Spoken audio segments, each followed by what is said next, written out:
Minsan po dito nakatayo, minsan po dito para po siya nakasilip.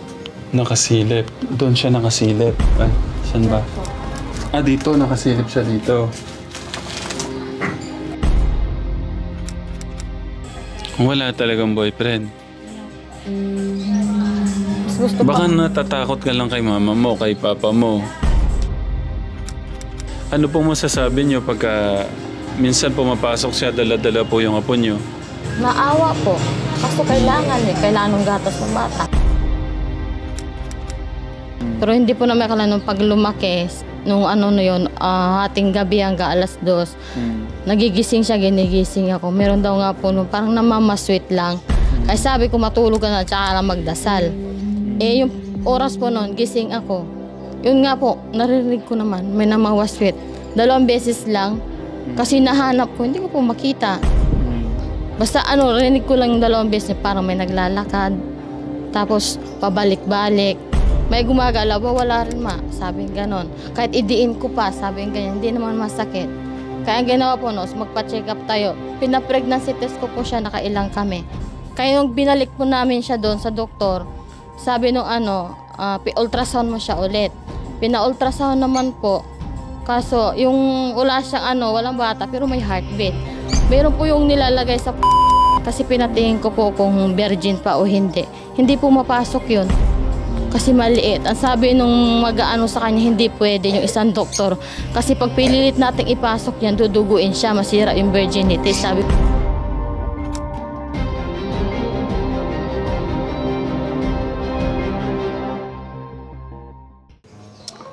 Huwag kang magtampo, magalit sa akin. Pero ako, hindi ako naniniwala sa ganun. Paano mo ako makukumbinsi, mapapaniwala na anak talaga siya ng engkanto? sa mga albularyo po. Kung hindi po kayo naniniwala dahil anak ko siya ng bata, okay lang po. Pero kung worth it po kayo na gusto niyo pong maniwala sa akin na anak siya ng engkanto, pwede ko po kayong dalhin doon sa mga albularyo na nakakaalam po sa kanya. Kasi para sa akin po talaga, nasa isip ko po na hindi po talaga kayo maniniwala kasi po iilan lang po yung mga taong naniniwala sa ganyan. Tsaka marami pong tao na hindi po naniniwala sa ganyan kasi po nakalimutan na po nila yung mga ganun.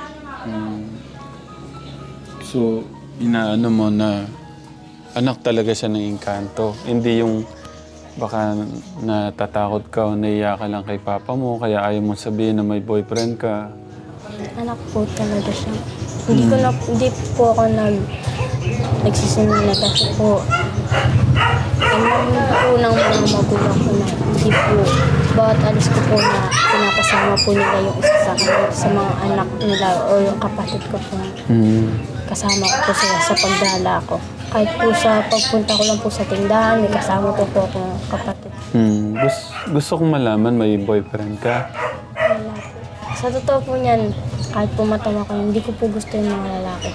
Mas na-attract pa rin po ako sa mga babae na katulad ko.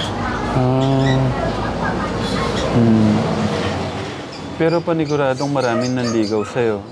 Yung mga barkada ko po halos, kasi po turing ko lang po talaga sa kanila, mga kuya. Kasi po matatanda sila sa akin.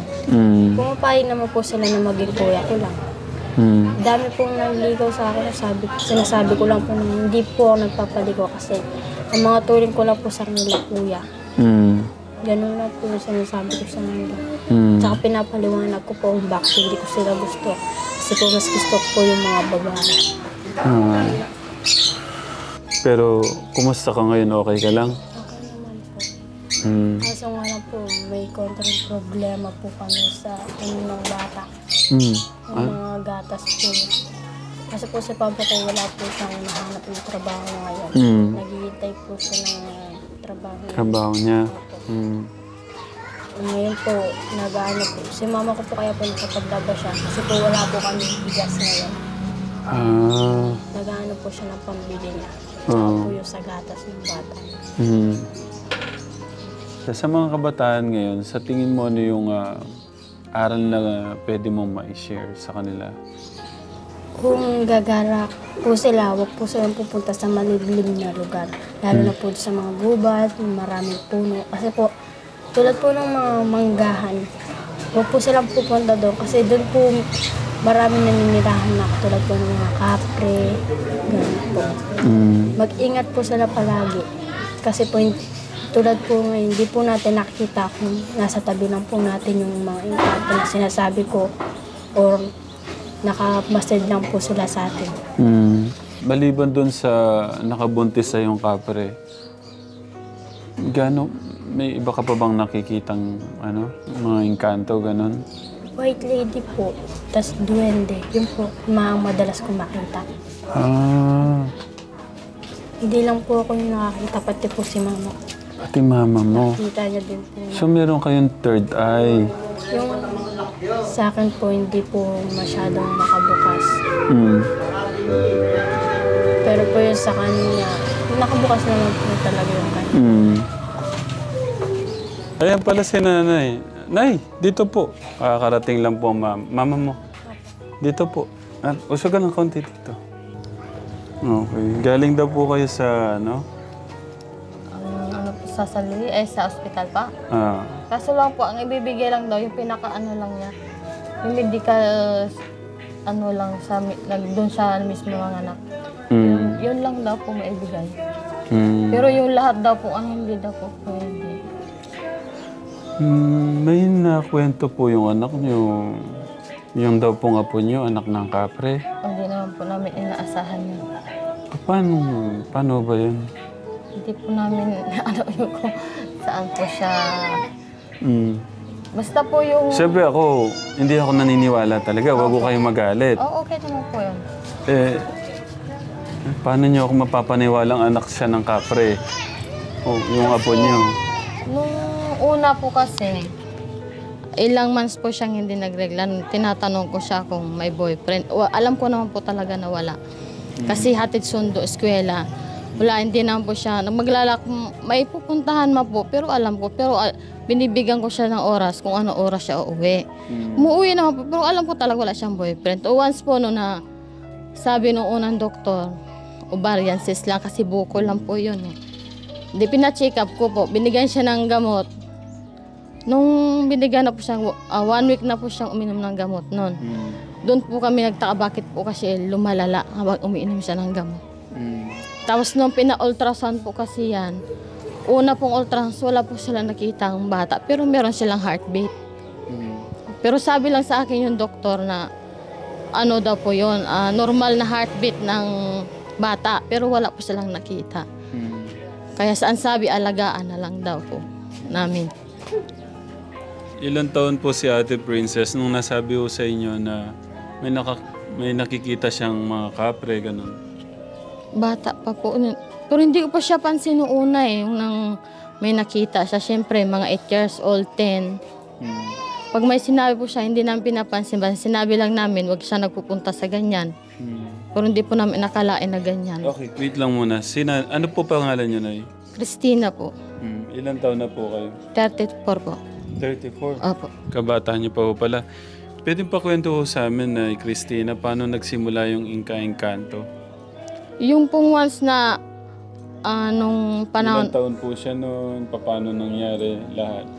Lagi po dun sa may likod namin yan dati. Tapos dun sila naglalaro. May puno po kasing bulak dun eh. Pag sinasabi niya sa akin na may nakita nga siya dun, hindi po namin pansin nun. Kasi siyempre, mga bata naglalaro lang. Pero hindi po namin akala nung pag lumaki, nung hating gabi hanggang 2:00, nagigising siya, ginigising ako. Meron daw nga po nung parang namamasweet lang. Kaya sabi ko matulog ka na, tsaka lang magdasal. Yung oras po noon, gising ako. Yun nga po, narinig ko naman, may namamasweet. 2 beses lang.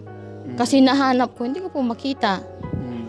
Basta rinig ko lang yung 2 beses, parang may naglalakad. Tapos pabalik-balik. Yun nung lagi niya sinasabi sa akin na para daw may nakadungaw sa kanya na nakaitim. Kaya sabi ko, pag bago ka matulog, ka na lang, magdasal ka na lang. O di po namin akalain na yan. Paano nagsimula yung Paano yung nagsimula yung ipapa-check up niyo siya, tapos nalaman doon lang pala doon yung nalaman na may bata po pala? Dahil po yung lumalaki po yung ganito yan sa gilid, yung parang bukol. Tinatanong ko po siya, masakit ba? Hindi naman.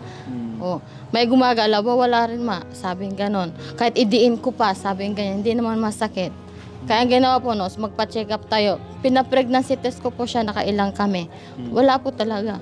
Tapos nagulat kami nung magpa-test siya ng sinabi, unang doktor po nung tumingin nun, sabi niya ovarian cyst.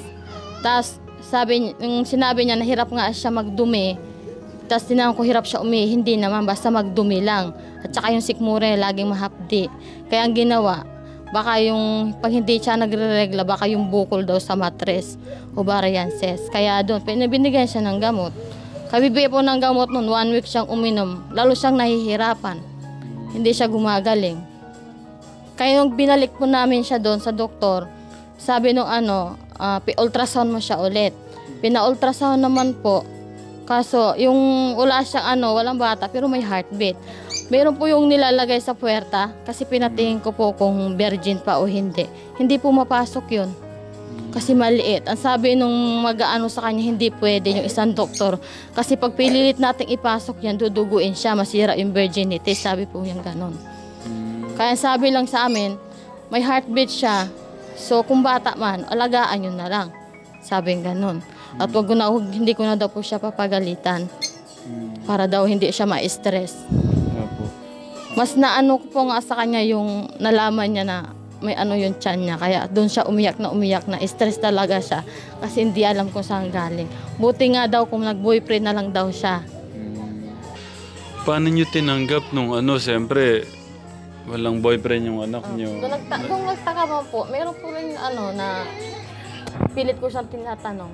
Baka po, wala po talaga. Mas na-stress siya pag ganun ko pinipilit. Kung wala talagang boyfriend. Mas gusto Baka pa. natatakot ka lang kay mama mo, kay papa mo. Mas open pa po nga siya sa akin. Parang kabarkada ko lang pag magkasama lang kami. Sabi nga po niya, mas na siya sa babae. Mas gusto niyang tumingin sa magaganda sa malalaki. Mas na-attract siya. Kasi pagkasama ka mama, tingnan mo yun. Bakit? Ang ganda niya, no? O, ganun po siya. Ngayon lang po binago yan. Nagdadamit siya ng pambabae. Pero halos damit siya puro lalaki. Panlalaki talaga. Gusto niya magpagupit ng panlalaki. Pinigil ko po kasi kulot siya, pangit tingnan. Ngayon, may boyfriend ka? Wala. Nay, mapunta tayo sa apo nyo. Minsan po, nakuhanan po nung Good Samaritan yung anak nyo. Pumapasok, dala po yung apo nyo. Wala pong mapag-iwanan sa anak. Wala po. Minsan po, pag wala akong minsan naglalaba po kasi ako nakipaglabada, nakipagtinda. Papasok po siya, kasama po talaga. Tapos pag nauwi po ako ng maaga, doon ko po kunin. Ano pong masasabi nyo pagka minsan pumapasok siya, dala-dala po yung apo nyo? Maawa po. Kaso kailangan Kailangan ng gatas ng bata, kailangan ng maon. Kailan po nagsimula yung pagdala-dala po niya sa apo nyo pag pumapasok? Kasi yung pagkapanganak ng siya, pinahinga ng 1 month. Kasi hintay mag 1 month yung bata para hindi makaano ng alikabok. Nung mahigit 1 month na po yung bata, kasi kailangan ko po talaga maghanap buhay nun. Kasi yung mister ko construction lang. May trabaho, may wala. Yan po. Kaya dala-dala po niya. Tapos pag nakauwi ako na maaga, yun. Kasi ang hirap po nun, ang init. Yung nakita ko sa video, ang init pa. Opo, pag uwi, naglalakad. Tapos kung ganun nga nangyari sa kanya, hindi niya kagustuhan. Pero ako talaga, hindi ko mapasok sa isip ko yung apo nyo ay anak ng kapre. Hindi ko lang alam sa mga katekram natin kung ilan ba sa kanila yung maniniwala. Opo. Hindi naman po kasi lahat naniniwala sa kanya. Kasi pinatingnan ko po talaga kung yun. Pero nakasarap po Kaya nga po sabi nung mag-ano sa kanya na dapat merong ipasok na parang sa puwerta niya. Hindi nga po talaga siya ipapasok kasi hindi po maliit nga. Pag pinihit daw po yun, magagasgas at duduguin siya. Ah. Kaya ang sinabi lang sa amin ng doktor na yun, mainam na lang po na hindi namin pipilitin yan kasi baka po duguin, magagasgas. Kung lalabas po, kung talagang ano siya, aalagaan na lang. Ano pong gusto niyong sabihin sa anak niyo? Na mag-focus po siya sa pag-aral para pag laki man ang anak, may kinabukasan. Ikaw, ano yung gusto mo sabihin kay mama mo? Siya pala yung tumutulong sa'yo sa pagpapadede. Ano pala siya? Hindi ka pala breastfeed? Mix po. Mix Paggabi siya. po. Ang gusto mo sabihin kay mama mo? Thank you po kasi nung di ko po alam kung saan po galing yung bata at tinutulungan niya po palagi. Hindi niya po ko iniwan nun. Ginagabayan niya po ako hanggang ngayon sa pag-aaral ko. Pati po si Papa. Hindi po nila kami pinapabayaan ng anak ko.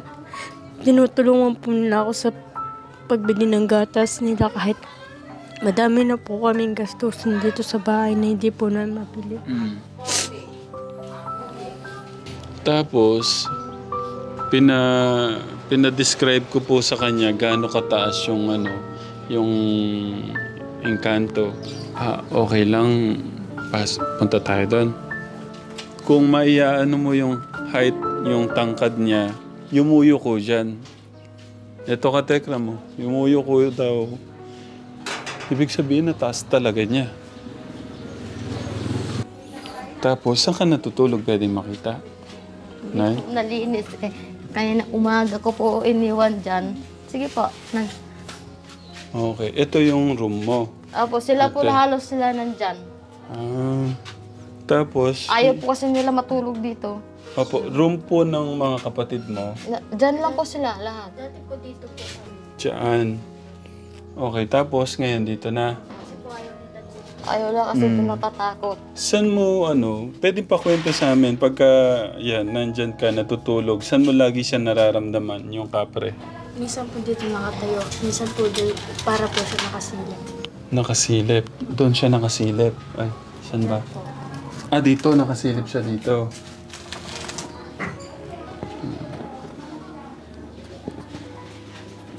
Ito yung room nila.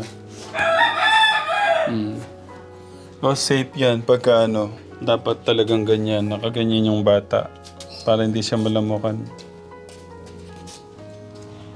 Ito yung lagay ng bigas. Opo, wala nga po kami bigas. Ba't naubos na, Nay? Tapos na po. Maghanap ako mamaya. Ano pong trabaho niyo ba ngayon? Sa ngayon po, wala po akong labada. Kaya nangahoy ako, wala kami pangkahoy eh. Si tatay po walang mapasukan ngayon? Opo, namalis po siya. Tinignan po yung niya kung pwede sila magtrabaho ngayon. Kaya na umaga umalis. No. Okay. Sino po si Christian? Wala po kasama po nung tatay, sinama. Ay, moral lang. Ito si Christian. Jampol po. Ay, Jampol. Dito, Kuya Jampol. Ikaw ba nakikita mo yung kapre? Opo. Ha? Ay, nakikita mo yung kapre. Anong itsura niya? Pwedeng maano mo? Hindi ko po makita yung tsura niya. Malaki lang po. Malaki lang. Opo. Wala, natakot ako. Lagi nga pong nila yan, Para hindi tinuturo. madilim. Kasi yung mukha nga lang hindi makita. Gaano ka taas? Taas po yun.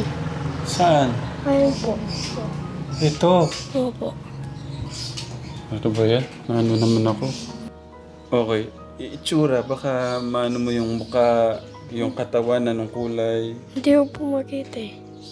Nakaano po kasi sa yung naka-black po lang. Nakikita ko rin po. Yun lang po nakita ko. Hindi ko po makita yung mukha. Yung mukha. Opo. Yung katawan, anong suot? Black rin po. Parang Sandra po nakahugda ganyan. Ay, tama nga sinabi ni ate mo. Na tuloy ako. Okay. Pagka ganun, nakikita mo, anong nararamdaman mo? Wala po. Natatakot po. Tapos po sinasabi ko lang po kay mama ko. Sinasabi ko pala sa Opo, kaya inyo. sabihin ko hayaan nyo na lang. Basta sabi ko sa kanila, matulog, magdasal. Bago matulog, kailangan magdasal. Yun lang po yung ano ko sa kanila. Gaano mo na kadalas nakita? Ilang beses mo na nakita? 2 pa lang po. Yung una, saan mo nakita nung una? Dito po. Diyan, sa loob. Opo. Yung pangalawa, Doon po sa puno, bandang puno po. sa puno.